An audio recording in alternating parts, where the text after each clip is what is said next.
Okay, 23 July 2025. Dis&datInformation. We're looking at chapter 6 of the book, the culmination of Capital essays on volume 3 of Marx's Capital by Campbell and Reuten. This chapter is written by the author of this chapter is Christopher J. Arthur, and it's about Capital, Competition, and Many Capitals by Christopher J. Arthur. I carried over from chapter 3, which was yesterday, using the figures, some of the figures that he introduced in chapter 3, which I think are important because it'll give you a better sense of what he wants to do with chapter 6. He's sort of drilling down slightly in this chapter.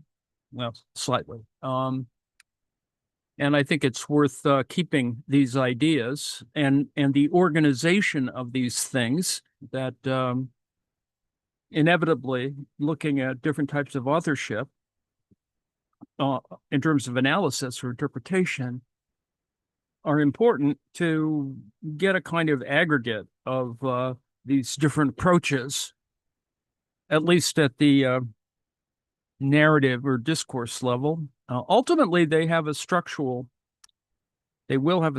result, particularly since, we haven't given up on this in the 21st century. And in fact, because of the 21st century, many things have gotten to be cleared up, and which, puts to shame, I suppose, some people who followed down the certain types of rabbit holes that didn't really quite go anywhere. So I'd like to think that we're approaching, a nice sort of concept or the idea. Capital, Competition, and Many Capitals, Chapter 6, Christopher J. Arthur. I added to this and to Chapter 3, the page for Chapter 3, some videos so you can see what Chris Arthur is doing at the present moment. He has a new book on the specter of capital, and I haven't read it yet. I got to sort of track it down. Anyway, the 3 books of Capital given to us were intended to cover the topic of capital in general, and they were originally to have been followed by a study of competition or the interaction of many capitals. And you can see why I've chosen this chapter because of Anwar Sheikh. Several issues arise for consideration already. Did Marx stick to this plan, or was material brought forward from the never-to-be-written book on competition into Volume 3? Is a study of many capitals, distinguished from capital in general, in Marx's Grundrisse. Yes, we are going to come back to the Grundrisse, and we may even do it this weekend. Equivalent to the planned book on competition, or does the concept many capitals raise other additional issues? Is it possible to discuss capital in general without saying something about competition? In Chapter 3 of this book, I investigate the occurrences of the term capital in general in Marx's Grundrisse. There are no less than 5 different senses in which Marx used the term. The earliest of these was part of a tripartite distinction between generality, particularity, and singularity organized on Hegelian lines. This aspect I have taken up and developed in Chapter 3. But this relatively narrow definition of capital in general is ignored here. In this paper, I shall be concerned with the other senses of the term capital in general occurring in the Grundrisse, and in particular, to elucidate the way in which many capitals are counterposed to it. Corresponding to Marx's above-mentioned plan, communicated to Engels just after the writing of the Grundrisse, there is indeed to be found in the Grundrisse a distinction between capital in general and competition that is part of a distinction between capital as such or in its concept and many capitals. In fact, there are 2 kinds of abstraction here, taken as general as opposed to in specific, and taken in isolation as opposed to in relation. Most of the time, Marx takes the level of many capitals to be of interest because it introduces interaction. In another place, it is stated that capital in general is not a mere abstraction, as in the previous case, but has a real existence of its own. Finally, there is a reference to the way capital in general, as total social capital, appears as the economic basis of a class as distinct from other classes. To begin with, I shall be using capital in general and many capitals in the first sense, and I will bring in the others at the appropriate point. This chapter will treat the following topics. Number one, the place of Volume 3, capital, in Marx's scheme Capital in General and Competition. Number two, a careful analysis of the content of the key chapters of Volume 3 for our purposes, those that appear to raise the topic of competition, namely chapters 9 and 10, on the formation of an equal rate of profit and the transformation of values into prices of production.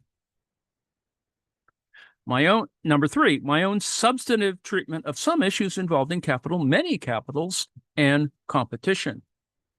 It is argued that the reality of the general rate of profit is underlain by an understanding of capital as a totality. At the same time, considerable confusion is likely in sorting out Marx's problematic if it is not understood that the concept of capital includes the form of competition and the dialectic of many capitals.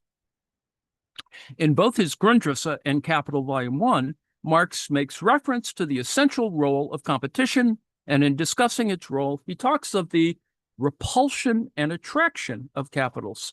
This particular jargon provides a clue to the philosophical background of his thought, for these terms occur in Hegel's logic in close connection with his discussion of the logic of one and many. Accordingly, the chapter gives an account of relevant passages in Hegel's logic and considers competition in this light. The text of Volume 3, Section 1. I do not believe that Marx abandoned his plan to write a separate book on competition, having done all that was necessary in Volume 3. In Volume 3 itself, there are numerous references to it. Just one example. Further details on this fall outside our limits, since they are to be developed in the treatise, quote unquote, on competition. And this in a chapter headed precisely competition. We shall address this contradiction shortly. But taken together with other similar remarks in the third volume, the unavoidable conclusion is that in 1865, while writing Volume 3, Marx still planned a book on competition. It seems logical to conclude from this that he thought himself still to be working within capital in general. A letter of 1868 gives a hint to the resolution of the problem posed by references to competition in Volume 3. Marx writes of what became Volume 3.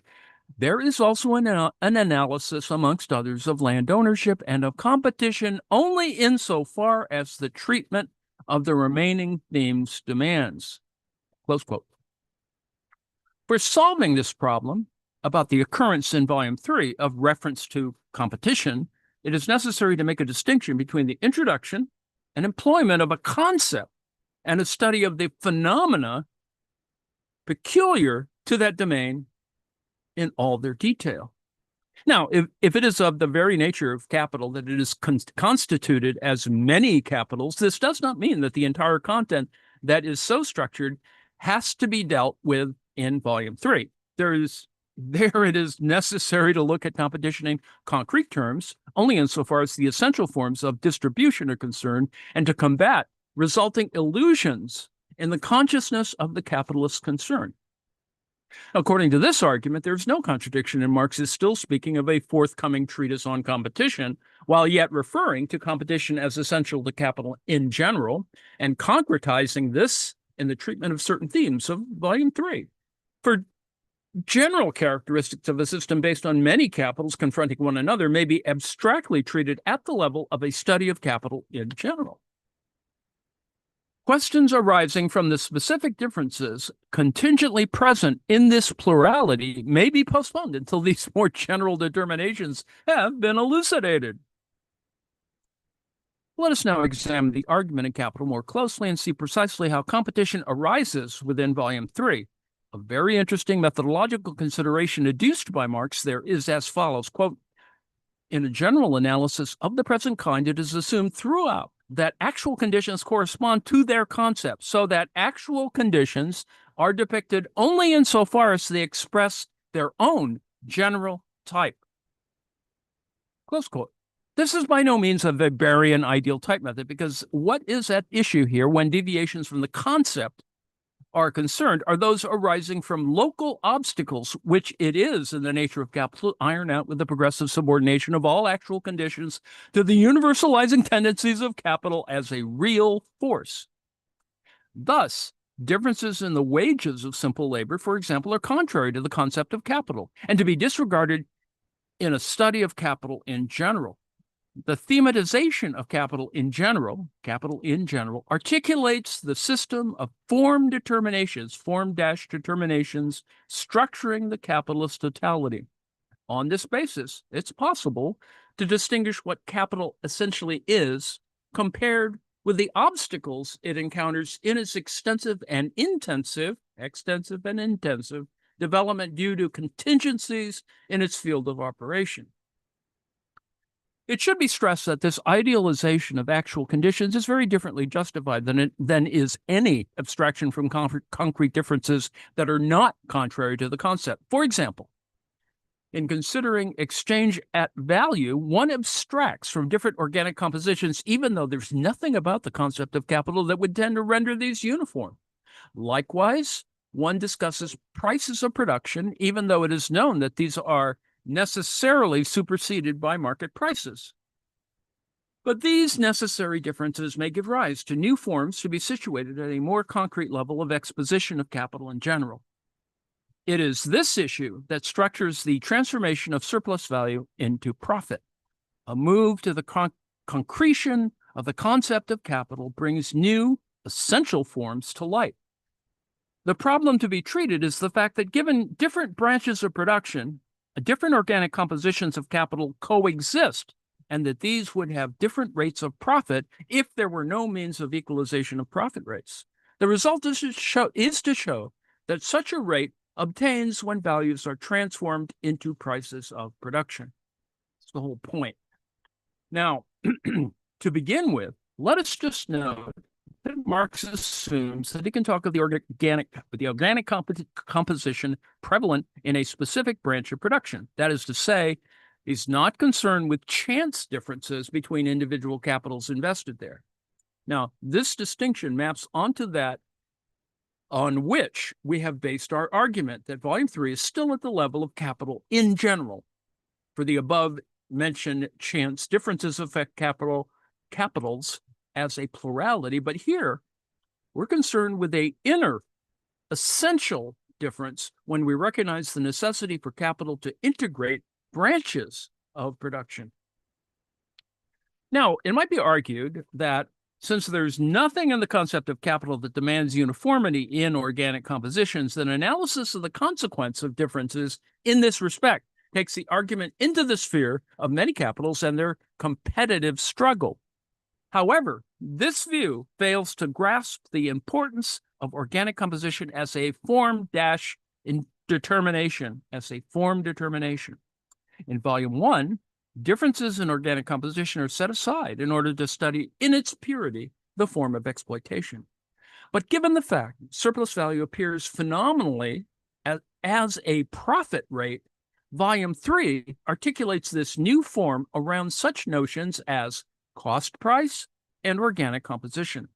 In this context, there appears a contradiction between the value theory of Volume 1 and the appearance that all capital is equally fructiferous, and its profit, therefore, to be calculated in relation to cost price. Quote, there is no doubt that in actual fact, no variation in the average rate of profit exists between different branches of industry. The theory of value thus appears incompatible with the actual movement, incompatible with the actual phenomena of production, close quote. Now, this is a somewhat unfortunate way of stating the problem. For in actual fact, there are variations to be seen. The point is rather a conceptual one, that any variation should be temporary because in form, all capitals are absolutely identical and ideally should therefore realize the same rate of profit. Thus, it is part of the nature of capital that there is a contradiction between capital created proportionately to labor and value created in proportion to cost price. The difference is not only numerical, but also conceptual. It's essential. This difference expresses a new characteristic relation of capital, the creation of a new form. This misleading form of appearance of capital is intrinsic to the very structure of capital. Marx writes, quote, because the rate of profit measures surplus value against the total capital, and the latter is its standard, surplus value itself appears in this way of having arisen from the total capital and uniformly from all parts of it at that, so that the organic distinction between constant capital and variable capital is obliterated, that word, obliterated in the concept of profit. What happens with the establishment of a uniform rate of profit is that this idea is completely confirmed, reinforced, and hardened by the fact that the profit added to the cost price is not actually determined if the particular spheres of production are taken separately by the value formation that proceeds within these branches, but on the contrary, established quite externally to them. Close quote. These are pages 267 and 268. At the level of concretion reached in Volume 3, all capital appears as fructiferous because its identity in form occludes the only concrete content that supports systemic profit. This theme is therefore an appropriate subject to be addressed at the level of capital in general. The point is that we're not dealing here with a movement towards concretion, consisting in refinement of price determination. Rather, we have an essential contradiction between all capital as fructiferous in appearance and a quite different reality, where only variable capital counts insofar as it secures the value-producing agency, right? This is, labor is there. Needless to say, it is absolutely necessary to save the appearances for the theory to have any scientific credence. Thus, the fact that in Volume 3, competition has to be introduced in this specific limited context as the mediation whereby the tendency towards a uniform rate is secured does not mean that Marx is addressing the phenomena he always intended to leave to a particular treatise on competition. Let's now turn to the key chapters covering these matters, namely chapters 9 and 10. The first point to address is the apparent identity of average and general rates of profit. This occurs at the outset in the very title of chapter 9. And I do not think that Marx ever, at any point, makes a distinction between them and to all intents and purposes treats these terms as synonyms. This is a pity, for they are not. Furthermore, they could usefully be so defined as to refer to distinctly different concepts as follows. Number one, the notion of a general rate implies that we have here something determined by other generalities. Of course, even in this case, there would remain a real process whereby a uniform rate of profit would become actual, in tendency at least, through the mediation of competition. The point, however, would be that the resulting rate would be logically determined in advance, resulting in effect from the posited general determinations. Competition would merely work within this constraint to make the general rate visible. Number two, the notion of an average rate implies an average of prior differences, hence leading to a redistribution of something created in particular sites as a result of the interrelations of individual capitals, that is to say, as a result of competition. An average can, of course, be worked out in advance theoretically, but this is of no consequence. The total would be merely the theoretical sum of the individually determined outputs, and it would be reallocated through competition. In reality, it's a question of the conditions of competition and whether they really tend to form a uniform profit rate across the capitals concerned. There's lots of ink spilled on this. Because Marx treats these different concepts as identical, it is not at all clear how he thinks the rate in question is determined. Sometimes the text can be read if he held only the second notion, whereby the individual rates are prior to their average and ironed out by competition. But in one place where he speaks of the average rate of profit, he really seems to mean general in our sense.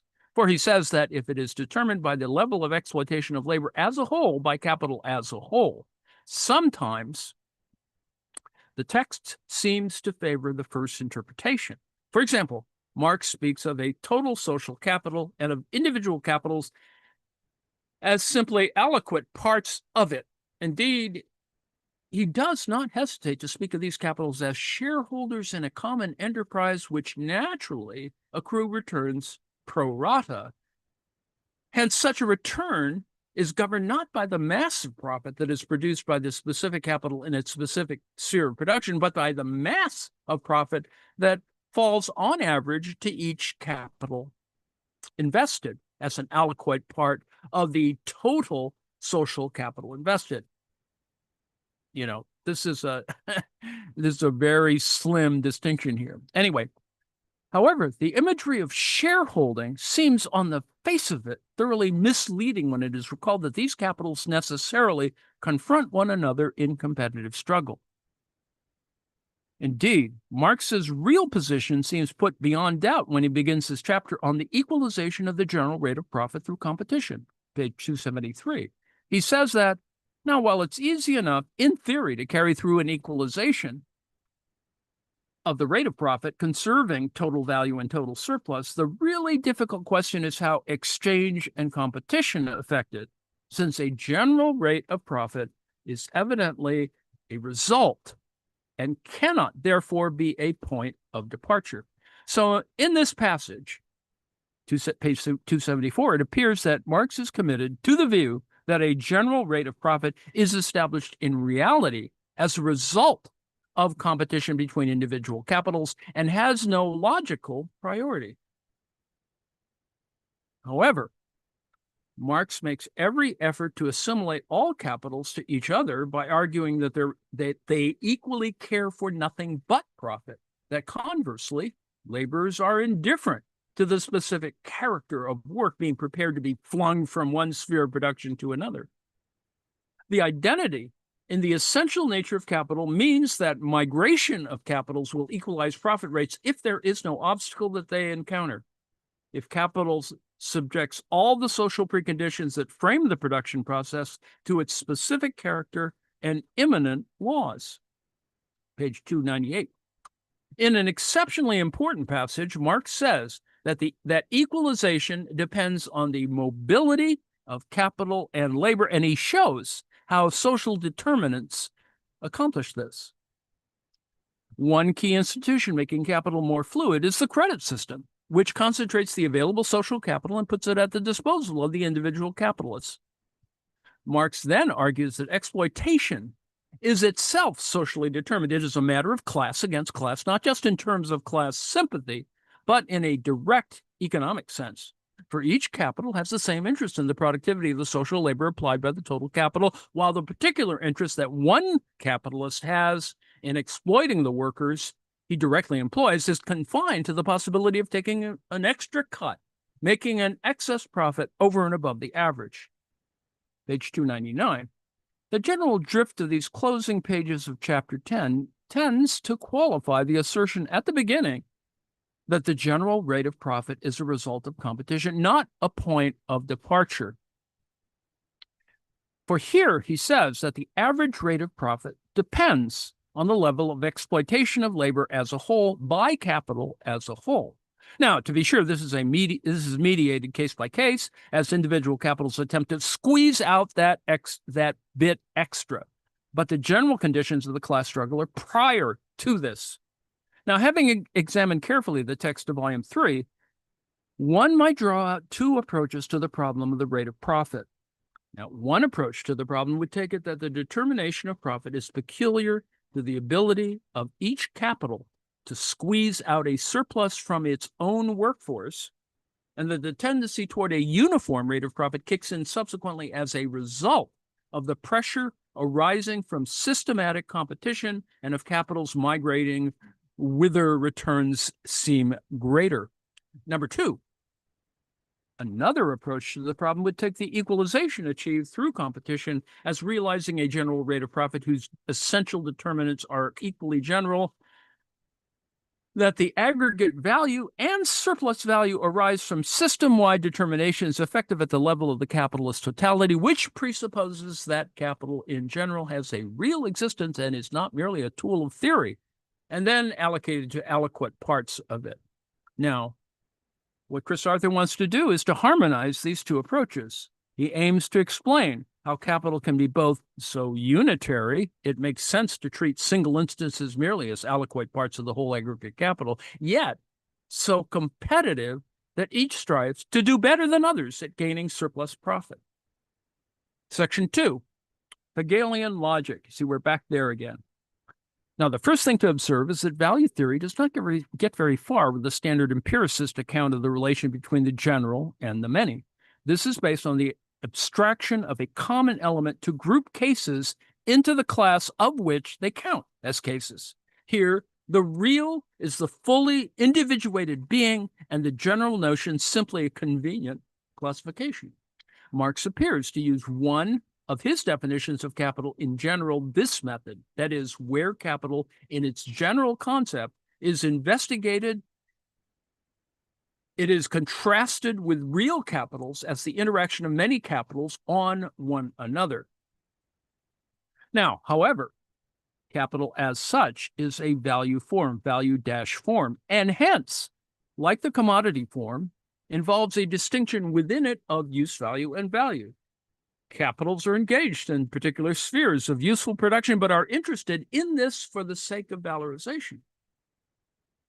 Now, it's important to attend to the fact that there is a curious discrepancy between these two aspects when a concept of capital as such is produced through abstraction.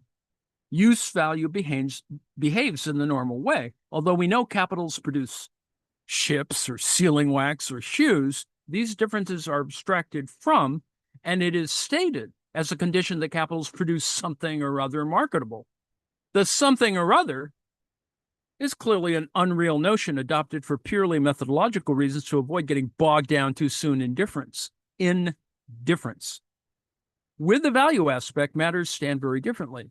We are supposed to abstract from how capitals differ as value producing, but they do not differ. Value, as such, is already abstract. Unlike use value, value is not a concept produced by the theorist for methodological reasons. It is produced in reality through exchange relations and posited by capital. All and every capital as its aim. The identity of capitals is already present in this respect and does not need to be theoretically produced by thought alone, as when it constructed a notion of utility. So we have a peculiar methodological problem to confront in the case of capital, for it is itself grounded in a systematic abstraction yielding value. An systematic abstraction yielding value, albeit value existing as a universal only on the foundation of the materially distinct bearers. Now, of course, capitals do differ quantitatively in the amount of value invested and in their rate of return, but this is clearly a difference of a lesser order than their lack of qualitative difference. Also, commonality is already present in that this quantitative difference is uniformly marked in money terms. What this means is that the tendency of capital as a social form of value does not differentiate itself qualitatively, but only quantitatively. So it is as if there were a single homogeneous social capital that divided itself into fractional parts. Now, but how is this as if supplanted by the reality of many capitals competing against one another? Warrant in Marx for turning to Hegel for illumination is provided by his unmistakable allusions to Hegel's peculiar turns of phrase.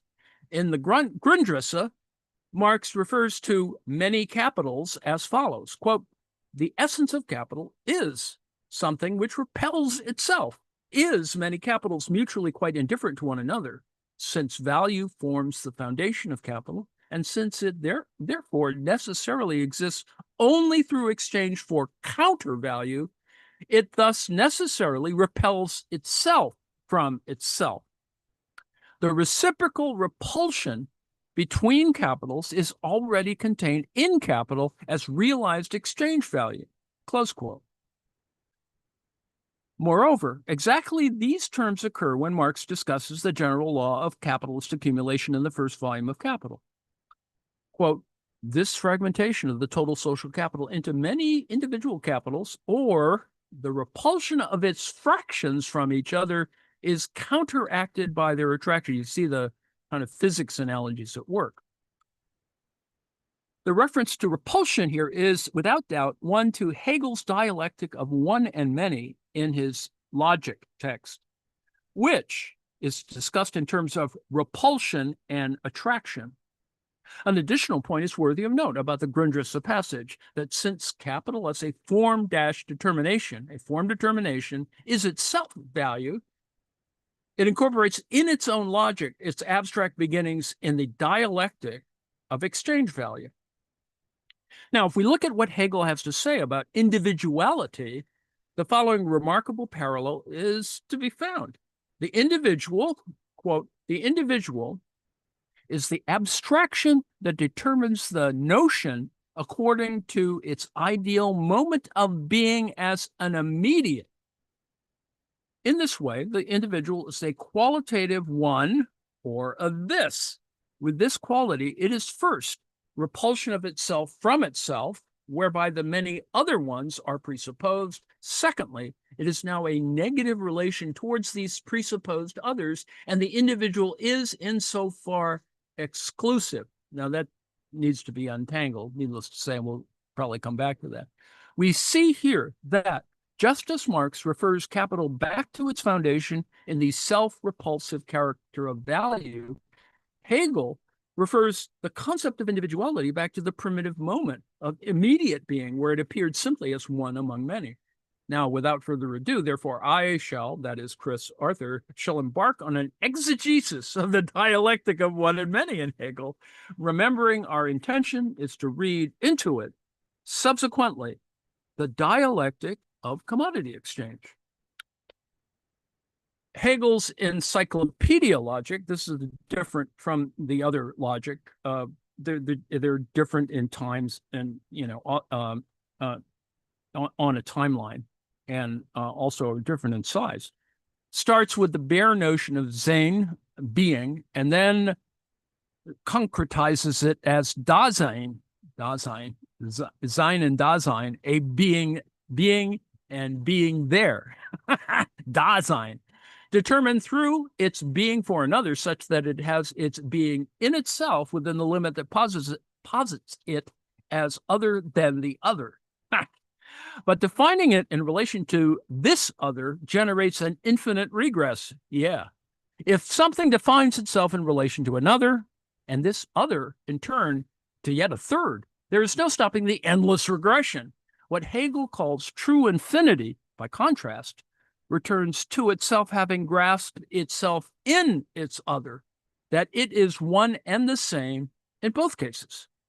But the being, for itself, thus developed, is contradictory. It is self-related because it is negatively related to its other, as well as finding itself in it. That's why, we in the chapter 3, you have the 9-square matrix, and one is included and one is excluded.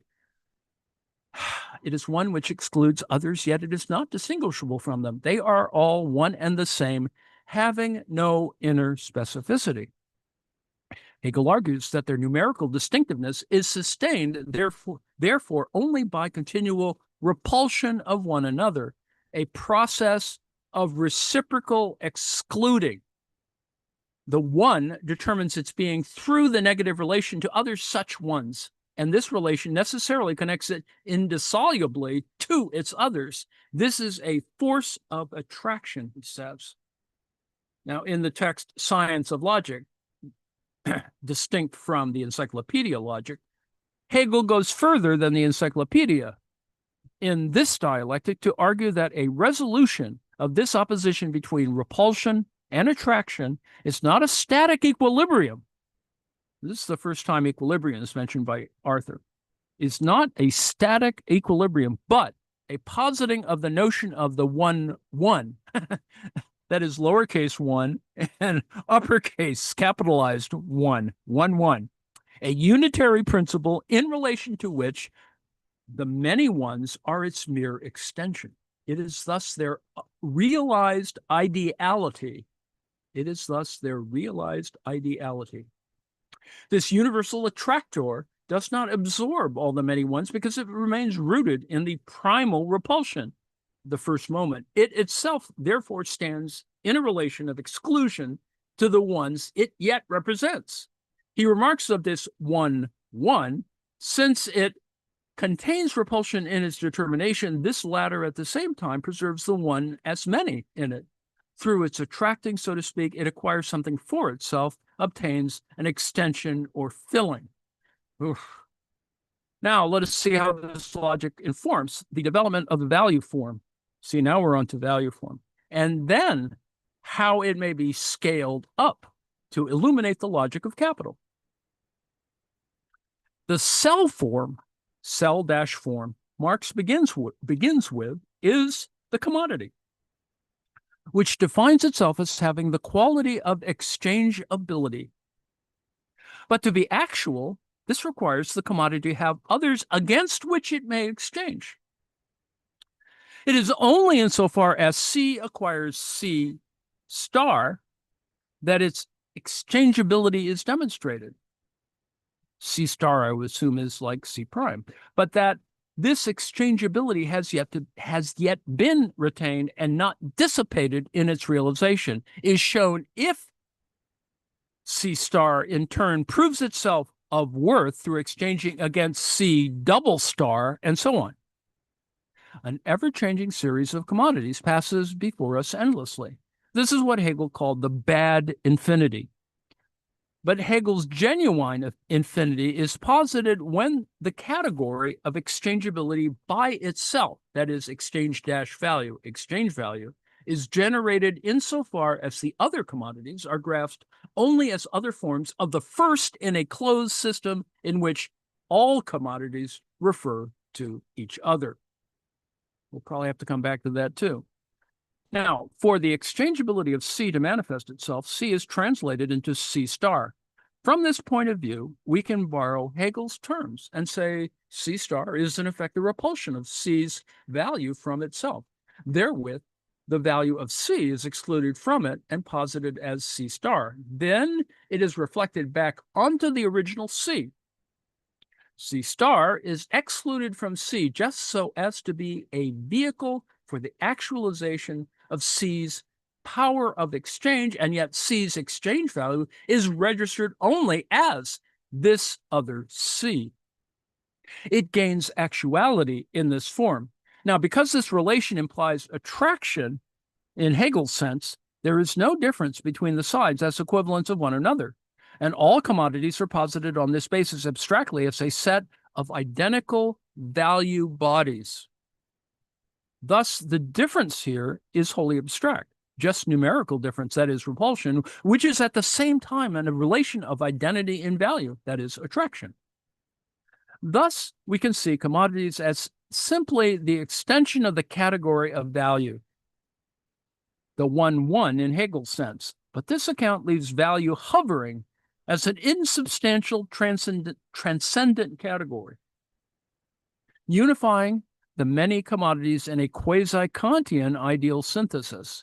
The imputed value dimensionality of commodities will be concretely actual in their relation to the universal equivalent they mutually exclude from themselves, namely money. That's a long way to get there. However, money has this dialectic within itself. Just insofar as it is excluded from commodities as their posited value, it attracts them to realize themselves as commodities in exchanging against it. Equally, the universal attractor, money, contains the mediation of repulsion, Without any opposed commodities, it could not be their realized ideality and would have no determinate value form. Money is inherently pure universal value. The individual instances of value are commodities. Let me repeat that. Money is inherently pure universal value. The individual instances of value are commodities. Although materially different, they may be called values in the plural just in so far as they are posited as such through money in the price form. They are its extension, and money is their intention objectively posited. Now, to sum up, we've now established the commodity as one among many.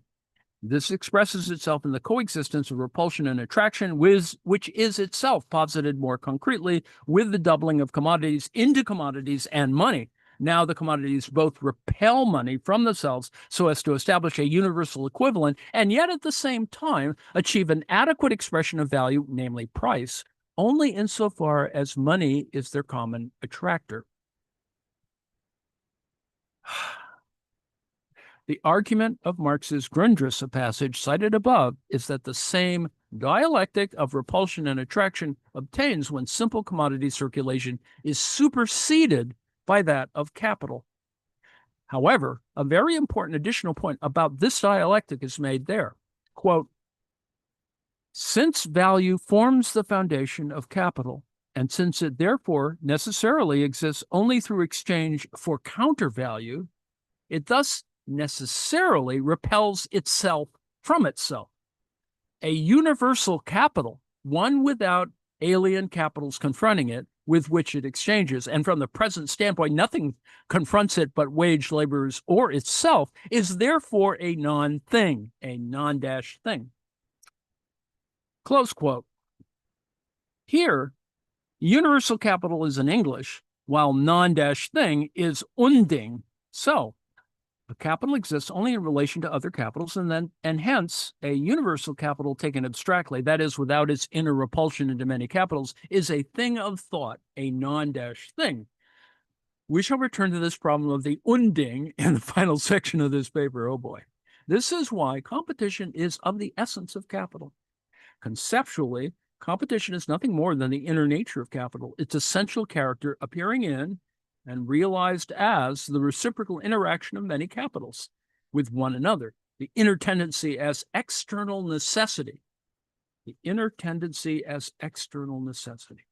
Moreover, competition is nothing more than the way in which the many capitals force the inherent determinants of capital upon one another and upon themselves. Hence, not a single category of the bourgeois economy, not even the most basic, for example, the determination of value, becomes real other than through free competition. This is a very complex way to get at it, but this is, I think this will be important in the long run. A key conceptual point follows from Marx's argument here.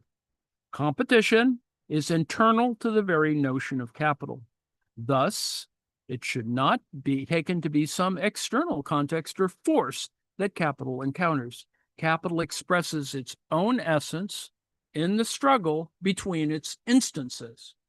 It is because in form, capitals are identical in substance, i.e. value, and identically oriented to appropriating value, any value, all value, that they are structured competitively. They each can have no special aim or preferred site, but are all ambitious in the same way and on the same terrain. Section 3.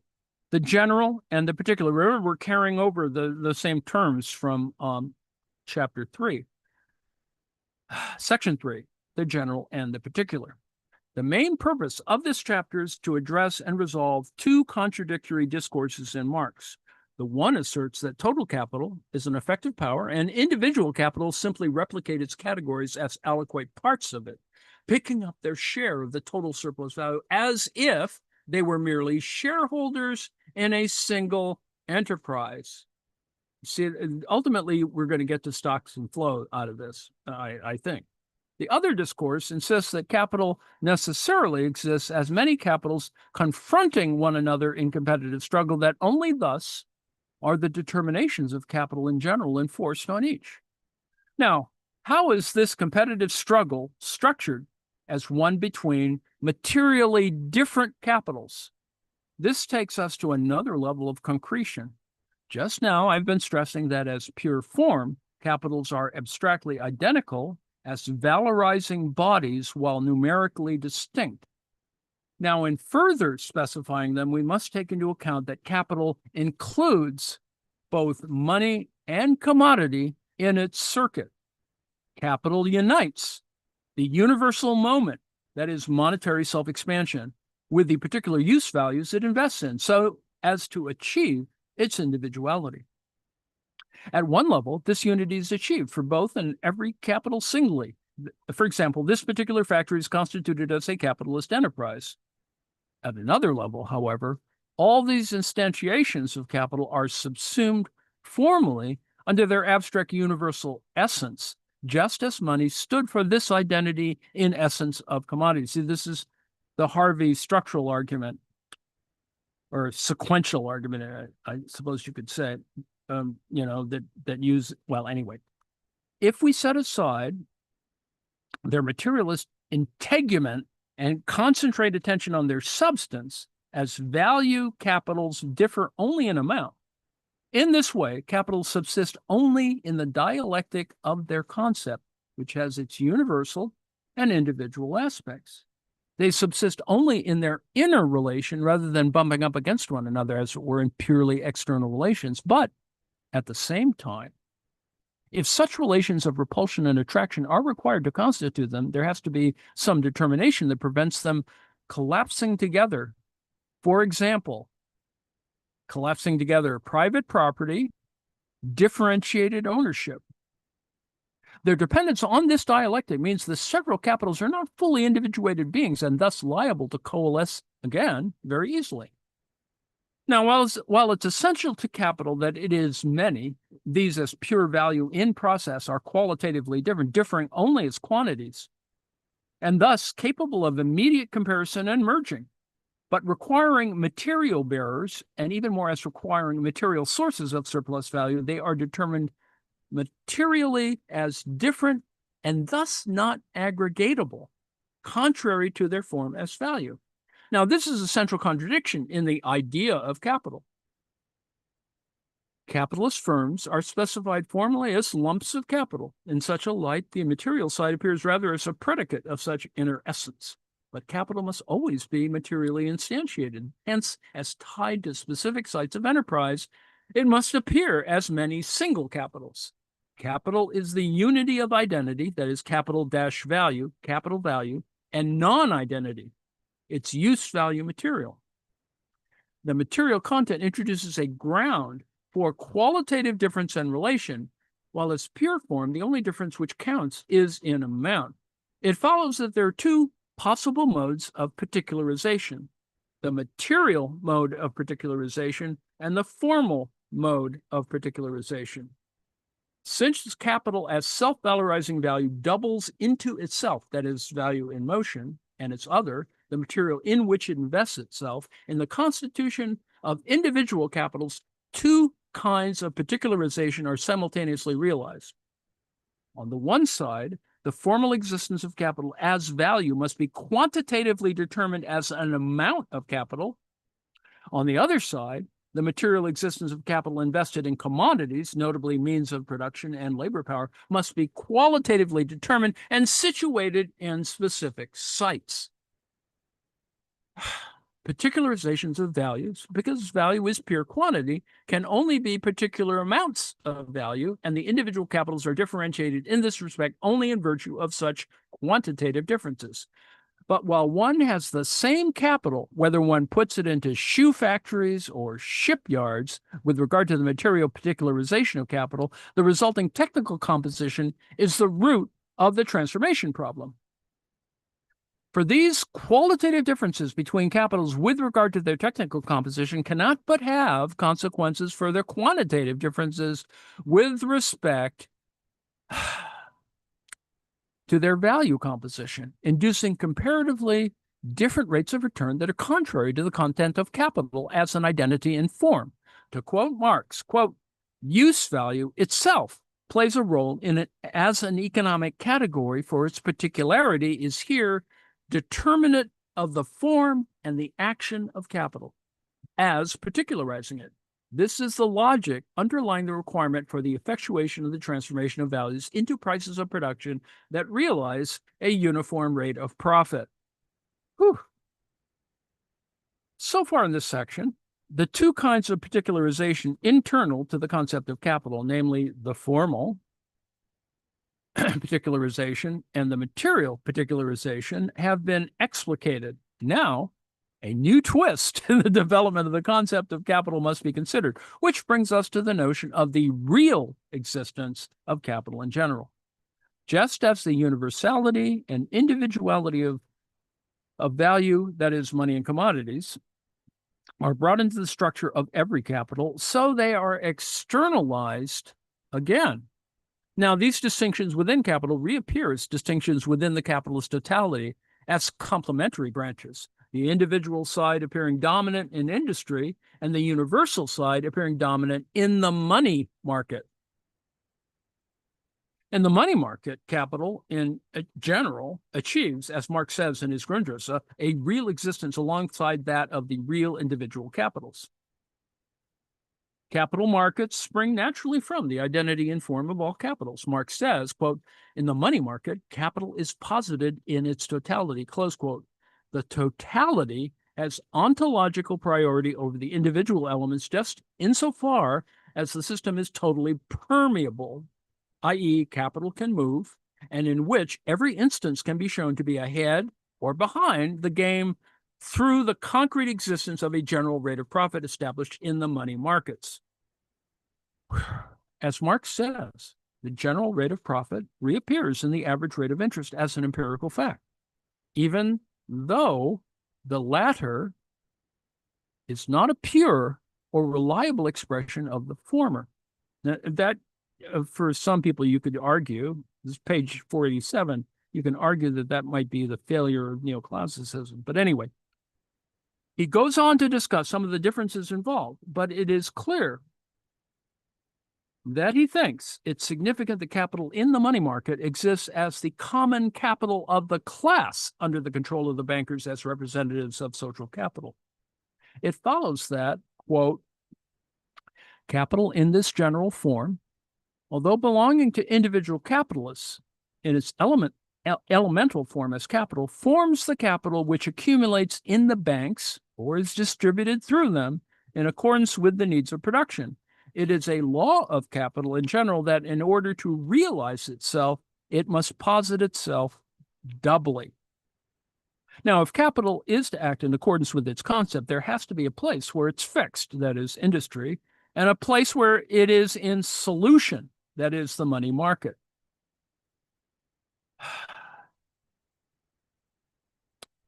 In money capital, all capital's determinations are dissolved and its real elements are invisible.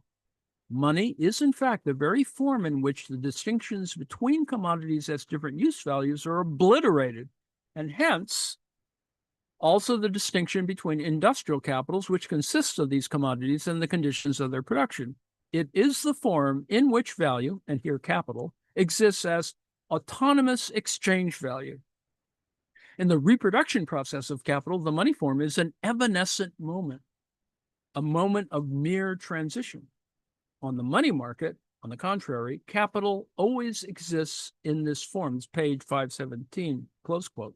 Thus, we do not only have separate capitals generating separate rates of return, we have global capital flowing until its general rate of profit becomes the real uniform rate.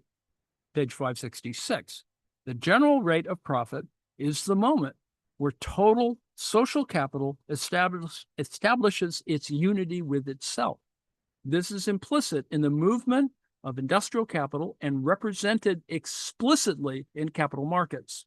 The financial institutions of capital provide both a rough measure of the overall rate of profit and the facilities whereby capital can be mobilized from one sphere of production to another accordingly.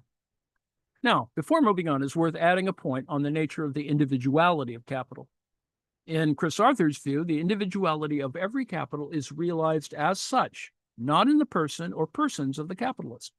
Marx is not entirely clear on this, for he thinks joint stock companies constitute, quote, the abolition of the capitalist mode of production within the capitalist mode of production itself, close quote. Now, this confuses the individuality of capital with the individual capitalist. In fact, to be sure, it acted in accordance with its concept. It is better if the capital is not owned by a private individual, for the subjectivity of the latter, the private individual, may not well be totally colonized by the imperative of valorization, and he may make irrational decisions, such as refusing to employ children. The joint stock company is, in fact, the apotheosis of capital, not its negation. While it is true that the small shareholders are ripped off by the directors, this inner tension does not affect the functioning of capital itself, as Marx noted on page 514. Section 4. Total social capital. In the remainder of this chapter, the argument comes back to Marx's point cited above, that if universal capital has no object, it is a non-thing, an unding. For in all volumes of Capital, Marx does refer to total social capital. In Volume 1, as we noted earlier, there's an important passage in which Marx first speaks of individual capitals growing in the proportion in which they form aliquot parts of the total social capital. Yet at the same time, he speaks of the fragmentation of the total social capital into many individual capitals and their repulsion and attraction. Now, this poses anew the question of whether capital acts as one or as many. Total social capital also appears in Marx's Capital in the introduction to Part 3 of Volume 2, in which he says, quote, each individual capital forms only a fraction of the total social capital, a fraction that has acquired independence and has even been endowed with individual life, close quote. Is this open to Marx's objection to universal capital? Now, if one attends more closely to the objection, it's clear that he's worried about the fallacy of composition that lies in moving from the observation that each individual capital traces a circuit in its action to the assumption that total social capital performs such a circuit. Such a conclusion is conceptually incoherent, that a circuit rather than a system of circuits of total social capital makes no sense. It is obvious as soon as we see that the very notion of a circuit involving purchase of inputs and sales of outputs logically presupposes the separateness of capitals, each having their own circuit but necessarily interlocking with others. At a macro level, a good part of aggregate capital vis-a-vis constant capital never leaves the hand of capital, so does not circulate in the sense required as an aggregate, but is only conceivable as circulating when capital is disaggregated.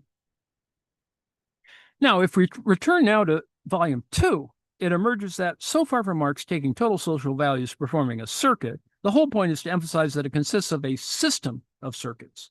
The circuits of individual capitals are interlinked. They presuppose one another and condition one another, and it is precisely by interlinked in this way, being interdependent, interlinked in this way that they constitute the movement of the total social capital. There's no question here, therefore, of Marx taking total social capital to act as a single aggregate.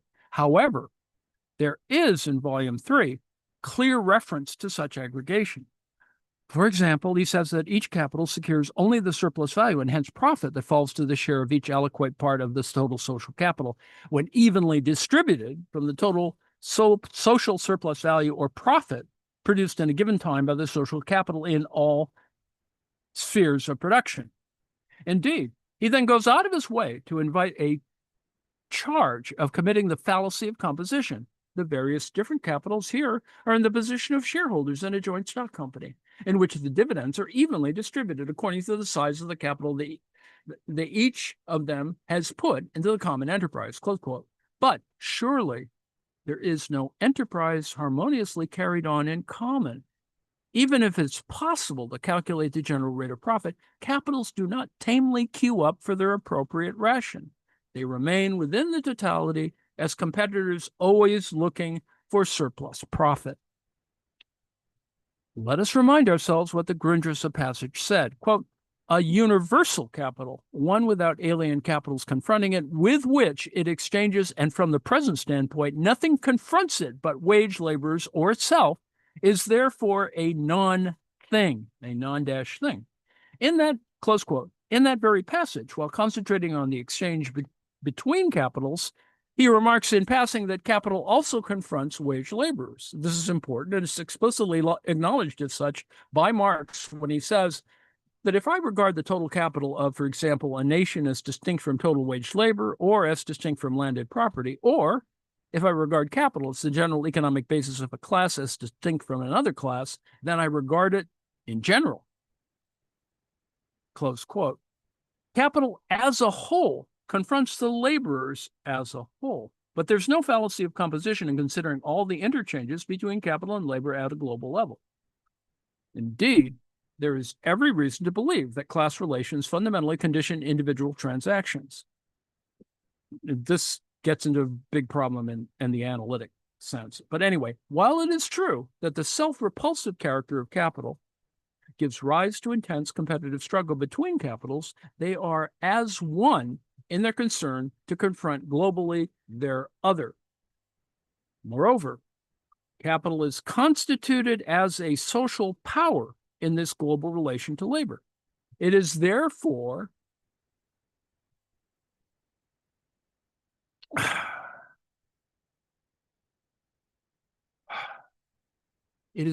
logically prior to the dispute among capitals over how to share out what has been won from exploiting labor.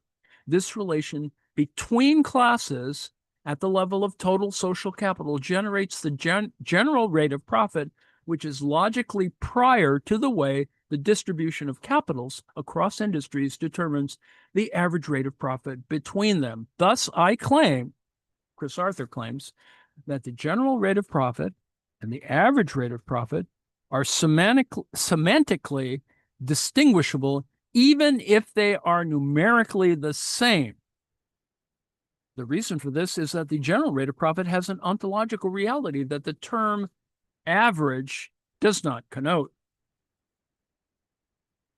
It's a subtle but important distinction. There has to be a relation where capital acts as one, as universal capital. This is against labor, but at the same time, another relation where it acts as many upon itself through competition. Thus, the definition of capital in general as total social capital specified in opposition to labor is merely a partial definition, because the notion of capital in general includes the conception of capital as necessarily appearing as many capitals, imposing the interdeterminations of capital upon each other through competition. So in its primary aspect, total social capital may itself be viewed as an individual. Capital is the enemy in a different sense than that in which disease is an enemy. The latter, disease, is a personified class name for empirically distinct diseases, which have enough in common to group and personify. But capital has a reality as an individual whole. It is not just a class name for Ford, Shell, ICI, etc. These are not so much members of a set as they are capital's own concretizations in numerically separable shapes, which nonetheless are constituted as organic parts of a systematic totality and move within it. Capital is an individual determined in its unity of many capitals by its negative relation to the working class. That's a long way to get to try to understand, why does capital oppose the class struggle in effect? Conclusion.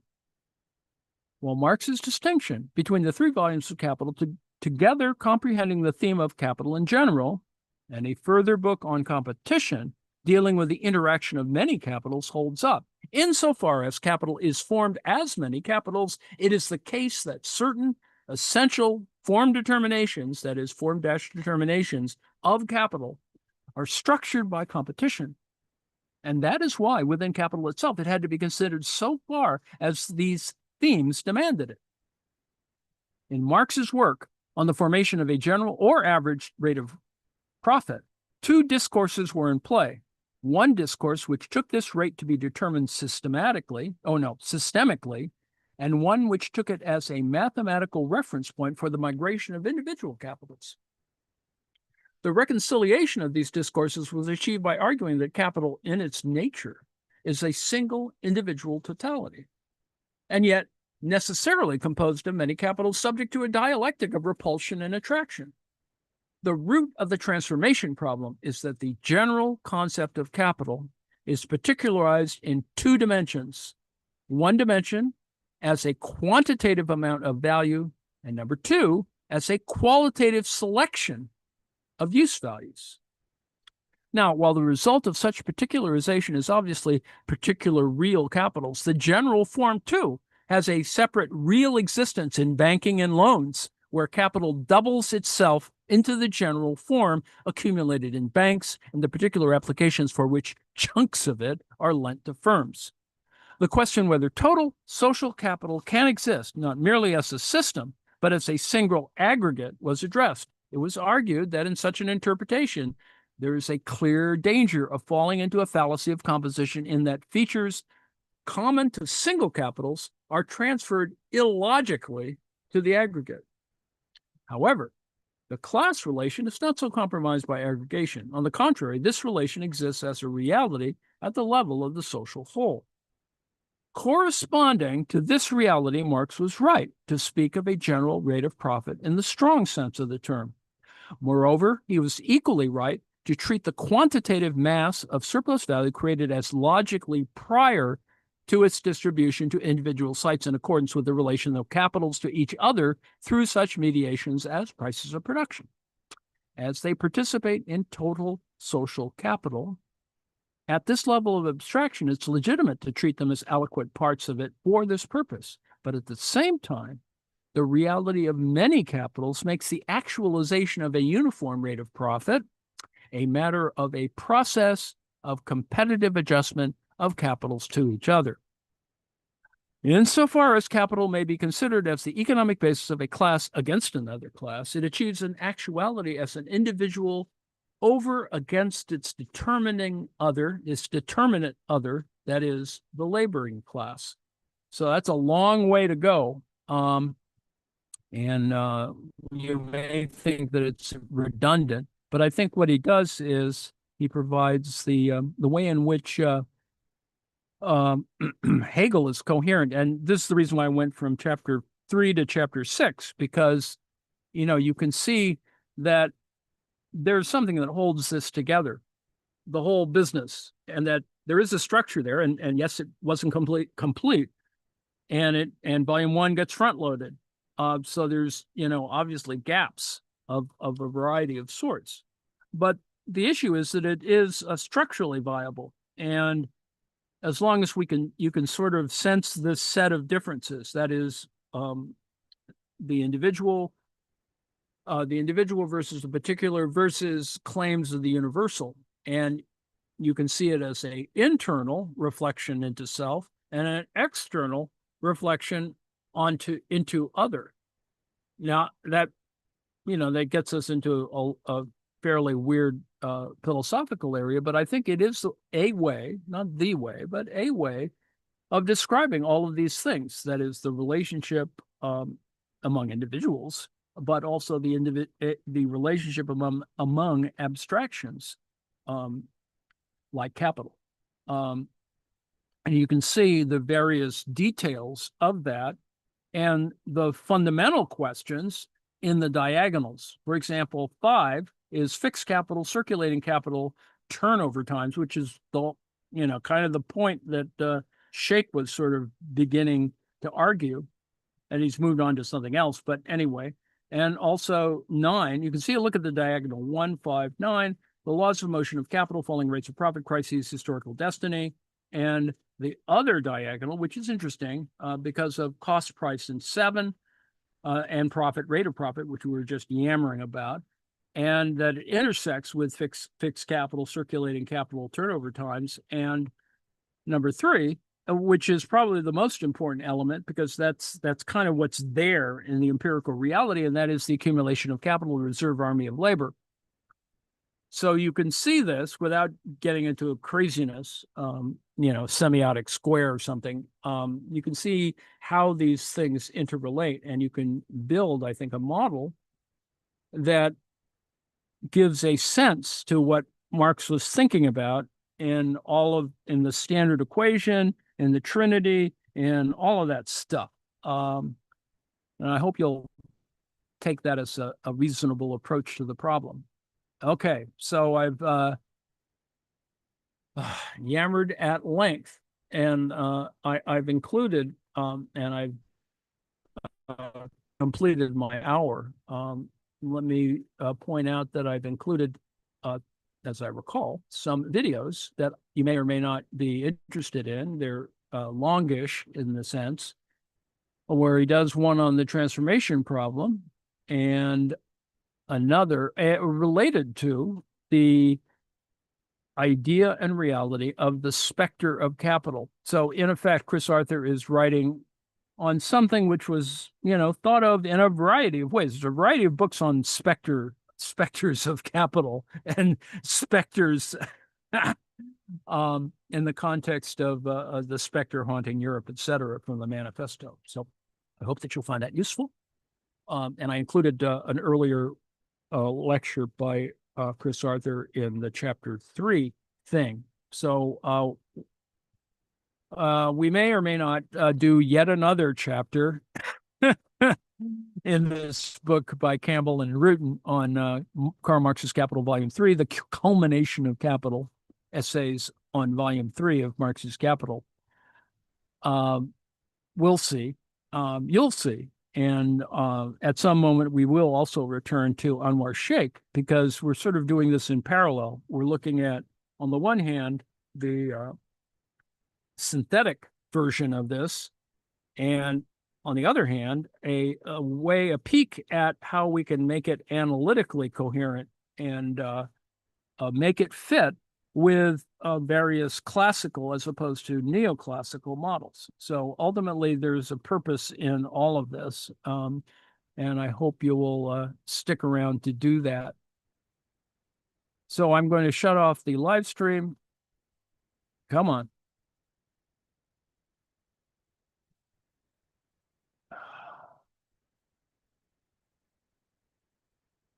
Well, it wasn't. Christ. Let's try it again.